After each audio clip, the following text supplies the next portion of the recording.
From KGW News, this is Straight Talk with Laurel Porter. Hello and welcome to Straight Talk. I'm Laurel Porter. Hanukkah has begun and we're 2 weeks away from Christmas. And as we celebrate the holidays, we face the challenge of how to do that and keep ourselves, our loved ones, and people we may not even know safe from coronavirus, which is surging across the country. Hospitals are caring for the highest number of COVID patients they've seen since the pandemic began. Our healthcare professionals are stretched thin and stressed out. In this episode of Straight Talk, we examine the current COVID crisis, how it's impacting our hospitals and healthcare heroes, and how we can all do our part to help. We'll also talk about the anticipated arrival of a COVID vaccine. I'm pleased to welcome my guests, the President and CEO of the Oregon Association of Hospitals and Health Systems, Becky Hultberg, and the Chief Executive of Providence Portland Medical Center, Krista Farnham. Thank you both for joining us. It's great to have you here. Thanks for inviting me. Thanks for having us. Krista, we'll be talking with you in just a few minutes in our next segment. Right now, we'll begin with Becky. And Becky, in a nutshell, how would you describe the current coronavirus crisis we're facing in Oregon? You know, the last month has been a bit difficult as we have seen hospitalization rates climb significantly in Oregon. You know, we've been watching these numbers. We have been very concerned about the rate of growth. And while our facilities can handle the number of patients they have today, that growth trajectory needs to change or we will be in a state of crisis. And here is a look at the latest COVID case numbers as of this taping on Thursday. Since the first of this month, Oregon has reported more than 200 deaths. 1,110 Oregonians have died throughout the pandemic, and we're seeing well over 1,000 new cases every day, with a state total of more than 88,000. Almost 13,000 cases of that 88,000 have been reported this month in December alone. There are 580 people in Oregon hospitalized right now with COVID. Becky, what's the outlook for these numbers in the coming weeks? You know, it's really hard to project. We can look at the data we have today and project it forward. Now, if you'd asked me this question last week, I would have said we are on an exponential growth trajectory. That has to change or we will be in crisis. We may be seeing a slight plateauing of those numbers, which would be really good news, but that is really hard to sustain and the numbers can change very quickly. So we cannot take even a small plateau for granted. We have to continue to be vigilant. Well, that is encouraging news. What is the most important message you hope viewers will take away from this interview? We are in a dark winter. We are in a tunnel, but there is light at the end of the tunnel. And we want all of us to be there at the point in time when we can get a vaccine and we can look at COVID in the rearview mirror. Now, that is going to take all of us doing our part over the coming months until we can get to that point where everyone who wants a vaccine has access to one. You said that we do have beds available. What can you tell us about hospital capacity in Oregon in general and in the Portland metro area? What kind of shape are we in? Sure. Our hospitals are taking care of every patient who comes in their doors. I think it's important to talk, when we talk about hospital capacity, to recognize that not all hospital beds are the same. Sometimes you see large numbers about hospital capacity, but in fact, a pediatric unit and an oncology unit are very different types of units, and not all of those units are appropriate places for COVID patients. So when we're talking about capacity, we really need to look at the type of bed. We need to look at whether there are staff who are able to take care of the patient in that bed. And particularly, we need to look at the units that are most specialized in taking care of COVID patients. What is your biggest concern when it comes to a surge and hospital bed capacity? Well, I think the concern is first of all, that will we have enough staff to manage a surge? At the beginning of the pandemic, we were thinking about things like PPE and physical space. Now the real issue is staffing. When this pandemic is this wave of the pandemic is really happening across the entire country at once. And that's a challenge because earlier in the pandemic, we could have brought staff in from other places. Now, the entire country is seeing the same wave and those staff are not available. We have to manage this with the resources and the staff that we have in the state right now. So if we continue to see hospitalizations, our hospitals are going to have to do things like cutting back on elective procedures, which some of them have done already. People who come into the hospital may find that it looks a little different if the hospitals are at capacity. So we want people to continue to seek care, but recognize that in a really challenging circumstance, that care might look a little bit different. We're going to talk more about how the crisis is impacting healthcare workers in our next segment, but you mentioned elective surgeries. Can you tell us what's happening there? When you and I talked at the beginning of the pandemic, that was a concern because they had been postponed. Are they delayed in many areas right now? The good thing right now is that hospitals are managing this on a facility by facility and a region by region basis. Hospitals know how to manage capacity. So when they get to a point where they're concerned about a capacity constraint, they may cut back on the elective procedures done in that facility. We don't want that to happen because elective does not mean unnecessary. And we saw earlier in the pandemic when we put a pause on elective procedures, in some cases there were not good outcomes for patients. And so we feel like it's really important to preserve our capacity so that everyone who needs care can get it and we're not having to put off important things. And you touched on this just a bit about emergency care. I know you want people to seek emergency care if they need it. Have you heard stories of people not seeking care because of the COVID crisis, because of fears? We know that happened earlier in the pandemic. We hope that's not happening now. During the summer, we worked on a campaign to encourage people to seek care. At the beginning of the pandemic, it was scary. People thought that hospitals were the place where COVID patients went, so I don't want to go there. In fact, hospitals are very safe. We want people to seek urgent care because we know that when you put off things, sometimes outcomes are worse. So it's important for people to realize that hospitals are there to care for them, and that even though we are working on managing hospital capacity, even though we're raising the alarm, that does not mean that you should not seek care at your local emergency department. In Oregon, we're in a new phase of restrictions based on the surge numbers in each county. The Portland metro area is in the extreme risk category. Do you support the governor's current restrictions, or do you think they're enough? Throughout the pandemic, we have supported the governor's restrictions. There may be details that we differ on, but overall, we are happy that when we have seen times where the virus is growing exponentially, the governor has acted. And so overall, I think I can best characterize it as we have supported the governor's restrictions. That doesn't necessarily mean we might not do something different here or there, but we do think that she has responded when she needed to. And if you look at the data, Oregon is one of the best performers in the country in terms of cases per capita and deaths per capita. And what advice do you have for people about celebrating the holidays? This is such a hard thing because holidays are time for gathering. We gather with friends, we gather with family, and it's going to look different this year. And so, my concern is that we're going to let our guard down, and that in letting our guard down and having that one gathering, in going to that small event, that we're going to see that we're going to see spread, and we're going to have a very, very tragic and difficult January. So what I'd like people to know is that, there is hope on the horizon with a vaccine. We just need to tough it out for a few more months. It's been hard, and this holiday season is going to be hard for a lot of people, but we will get there, and we want to get there together with as many lives saved as possible. Another development in the news in the last 10 days, Governor Brown released her proposed budget for the next 2 years as the state faces challenges from the wildfires of September and the ongoing COVID-19 crisis. Her budget includes cuts which will also impact Oregon hospitals. Now, you've had some time to look into what the reductions will mean for hospitals and health care. How big are these cuts? How much money are we talking about, and what kind of impacts are we looking at?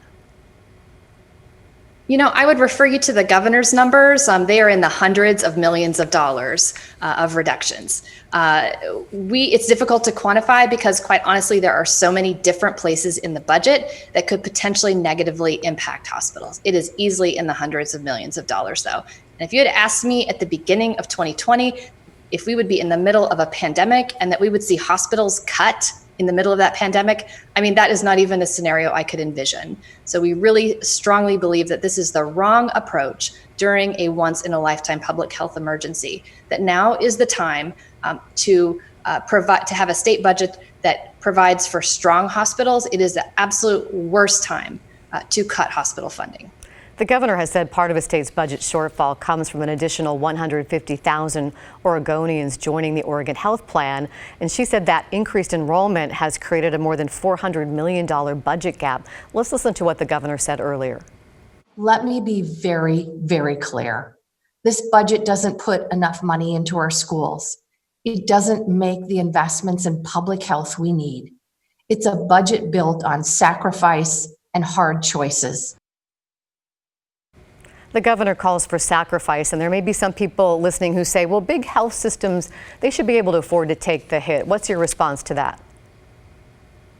Well, I think first of all, this is not a budget that requires sacrifice universally. It requires a few areas to sacrifice greatly, and unfortunately, hospitals are one of them. Many of our hospitals have not financially recovered from the crisis they experienced in the spring, big and small hospitals. When we think about hospitals, it's easy to think about the large ones that I think, and the perception of those large ones is being able to absorb the cut. I would say some of those large hospitals are struggling financially, but also say that the hospitals we are concerned about are also small rural hospitals and medium-sized hospitals. We don't talk about them as much, but they're nevertheless going to see dramatic effects from this budget. Well, this isn't the final word. This is just the governor's proposal. It has a long process to work its way through the legislature. What happens next in the budget process? What's your strategy? Well, the governor proposes the budget, but ultimately it's the legislature that writes it and approves it. And so we will be communicating directly with legislators, encouraging them to support hospitals during a pandemic, especially those hospitals that care for vulnerable populations. We've had conversations with legislators. We will continue those conversations. And we hope at the end of the process that the budget does recognize that supporting hospitals in a pandemic is critical. Thank you, Becky. We need to take a break, but coming up, we'll continue our conversation with Becky Hultberg, and the Chief Executive of Providence Portland Medical Center, Krista Farnham, joins us. We'll look at how the surge in COVID cases is affecting our healthcare workers and the outlook for a vaccine. We're back after this.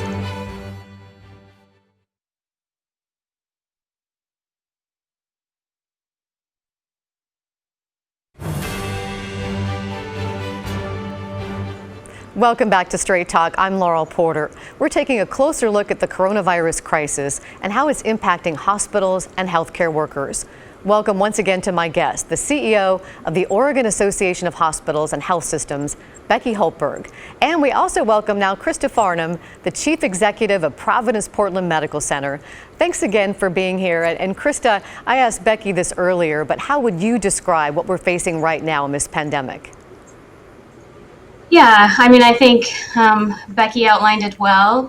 Certainly we are concerned. You know, the Oregon Health Authority reported yesterday that COVID-19 hospitalizations during the week of November 30th through December 6th increased by 24%.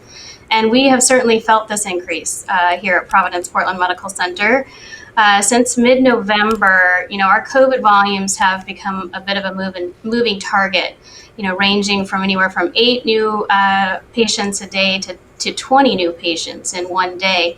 And to give that a little perspective, a typical nursing unit is about 24 patients. So we've actually seen an increase in the course of one day of an entire nursing unit here at Providence Portland.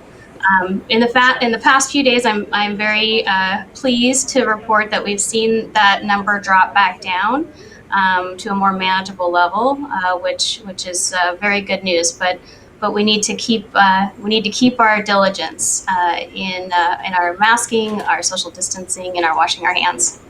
Well, let's hope those numbers keep dropping. We just got some breaking news as of Thursday afternoon that the FDA has just given emergency authorization to the Pfizer vaccine. So let's talk about the vaccine. It's given people a lot of hope after enduring 9 months of the pandemic.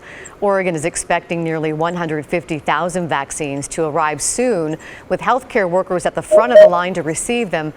Krista, what can you tell us about when you'll get them at Providence, how many you'll get, and who will get them first?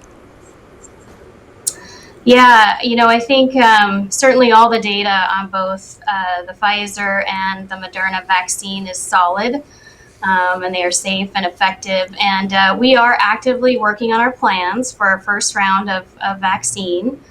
And I have been assured by our infectious disease medical director at Providence Portland, Dr. Justin Jin, that he will be first in line. So we will begin vaccinating our healthcare workers, those who are at highest risk, those who are providing direct patient care to COVID patients will be first. And we expect to hopefully be doing that in the next week. Well, it's coming up soon. Becky, can you give us insight into other hospitals' plans? I think all hospitals are doing the same thing that Krista just explained. They are readying their plans. They are talking about how they're going to manage this logistically in their facility. You know, it is really amazing that we are 11 months into this pandemic and we have a vaccine. It is extraordinary. And I know the last year has felt incredibly long, but I just want to shout out to all the scientists who have worked on this, and to OHA and the folks at the hospitals who are beginning to work on how they're going to distribute this vaccine potentially as early as next week. That's very exciting. Krista, do you see this as the beginning of the end of the pandemic? How much hope do you have for it? I absolutely have hope. Every time we discharge a COVID patient from the hospital, we play the song, Here Comes the Sun by the Beatles. And every time I hear this song, it just reminds me that we're taking excellent care of patients and that someone is going home, and it gives me hope for the future. And I think we have a lot of positive news on the horizon with the vaccine. And so we have a lot to look forward to in this coming year. But it won't happen overnight. So we really need to continue our due diligence and taking care of our frontline healthcare workers. And we do this the best by making sure that we are continuing to mask, distance, and washing our hands. But I think there's a lot of hope for our future this next year. And how has Providence been preparing for the last 9 months for this surge that's going on? What are your surge plans? I know you've gotten some new tents in for emergency. Yeah, we have a number of strategies that we work they're all connected to one another. But I'd say the three major strategies that we use in order to increase our capacity is really we have the benefit of 8 hospitals in Oregon who can work together. As Providence Portland really saw a significant increase in our COVID positive patients coming through our emergency department, we were able to quickly partner with our other hospitals in Oregon, and we actually transferred some of our patients from Providence Portland to our other Providence hospitals. Just incredibly grateful for the leadership team coming together. It truly is a team effort when we think about how we increase our capacity in Oregon. We also, as you mentioned, the emergency department tents are a good example. We open additional care locations. The tents are a good example. They, certainly serve 2 purposes. One is to help expand the ability for us to social distance in our emergency department waiting room. And they also provide additional treatment areas should we need it. We have other examples of how we have taken what we call alternate care locations and transitioned them into medical surgical units. And then finally, you touched on this earlier, but we have reduced our surgical volumes. We have limited our surgical volumes to urgent and emergent cases only at this time. I think if we do continue to see a little bit less demand for our acute admissions, we should be able to manage our capacity for surgery a little better. So if we have a little less COVID volume, we can increase our surgery a little bit. But if we have a little more COVID volume, we need to decrease our surgical volume. Let's talk a little bit about staff morale. We talked with a critical care doctor at the Oregon Clinic who's been caring for COVID patients, and he said it can be taxing, as you well know. He was candid about how he's feeling. Here's what Dr. Rhett Cummings told us. I wouldn't be telling you the truth if I didn't say that I suffer from a certain degree of burnout. I personally have to remain really diligent about what I do when I'm not at work. And trying to take care of myself there so I can come back to work and be the best, doc I can be for these folks. Becky, from what you've been hearing, how tough is this for our Oregon healthcare workers? We're hearing this within the state from our hospitals. We're seeing it across the country. This is a workforce that has been taxed throughout this pandemic. We have asked them over and over and over again to show up. for their patients, and they have, and we're tremendously grateful for that. But it is stressful, it is taxing. People are dealing with this stress at work at the same time that they're seeing the same disruption in their personal lives that we're all seeing. And so I think we're incredibly grateful for the work of our healthcare providers, and we need to continue to support them. And one of the best ways to do it is by ensuring that our hospitals don't get overwhelmed. And Krista, you wrote a letter to staff earlier this month about the critical situation at the hospital. And in it, you said staff's efforts have thus far been heroic, but that much more will be asked from them in the coming weeks. You also included a few lines from the beginning and end of a prayer attributed to Hopi elders. And it reads, "You've been telling the people that this is the 11th hour. Now you must go back and tell the people that this is the hour. And there are things to be considered. All that we do now must be done in a sacred manner. We are the ones we've been waiting for."